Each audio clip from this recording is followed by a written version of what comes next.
My name is Joyce Jagger, the Embroidery Coach, and I want to welcome you to this presentation. Would you like to know how to use push and pull compensation in your embroidery designs? The push and pull concept is a hard one to grasp, especially if you are new to embroidery.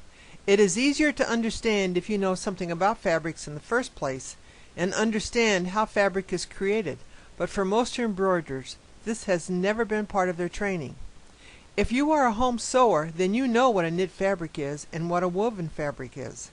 Many embroiderers do not even know the difference between a knit fabric and a woven fabric.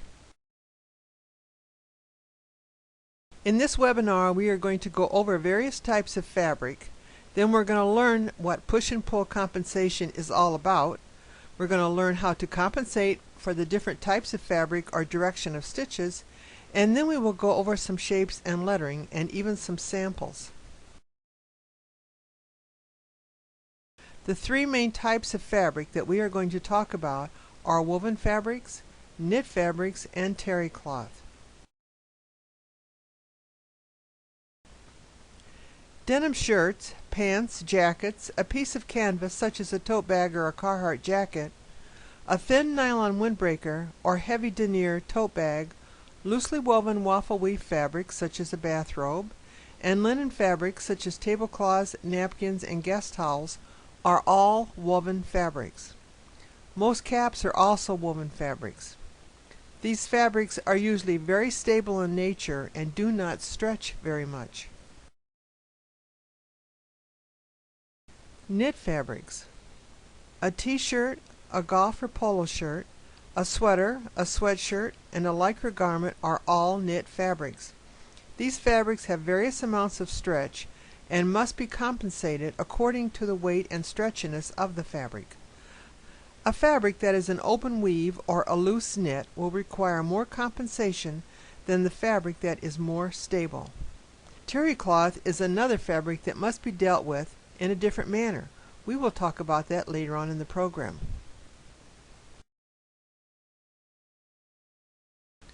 What is push and pull compensation? When a needle goes down or penetrates into the fabric, this is called the penetration point of your stitch.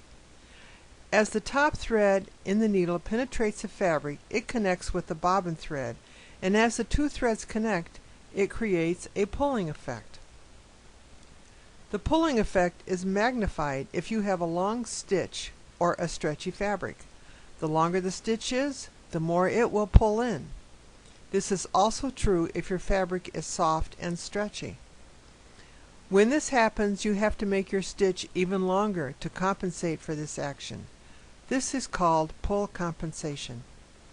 When you create a design to sew out on a denim shirt and on a golf shirt, you want the finished design to look the same. It will not unless you add stitch length to compensate for the amount of give or stretchiness in the fabric. This is very evident when you are working with shapes, such as a circle or a square. How often have you created a circle, sewn it out, and discovered that no matter what you do, it does not look like a circle? Many times when you are working with a square, oblong, or a large filled segment, you will experience some pushing out or bunching in the corner. This totally throws off your shape and it will no longer be squared off in the corners.